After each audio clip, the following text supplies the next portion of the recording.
మేము నిన్న బిలాస్పూర్కి వచ్చామండి. బిలాస్పూర్ నుంచి రతన్పూర్ మహామాయ టెంపుల్ అని శక్తిపీఠం ఒకటి ఉంటుంది. 25 కిలోమీటర్స్ డిస్టెన్స్లో ఉంది. ఎవరైనా బిలాస్పూర్లో దిగితే బిలాస్పూర్ టు అమర్కంటకు వెళ్ళే ఆన్ ది వేలోనే ఈ టెంపుల్ ఉంటుంది. శక్తిపీఠం కాబట్టి ఎవరికైనా అవకాశం ఉంటే ఈ టెంపుల్ని కూడా దర్శనం చేసుకోండి.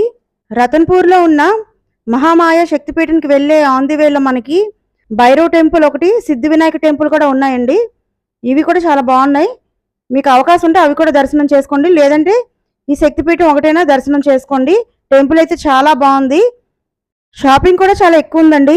అమ్మవారిని దర్శనం చేసుకున్నప్పుడు నించొని ఒకసారి దర్శనం చేసుకోవాలి, కూర్చొని దర్శనం కూడా చేసుకోవాలండి. కూర్చొని దర్శనం చేసుకుంటే అమ్మవారిది సెకండ్ ఫేస్ కనిపిస్తుంది.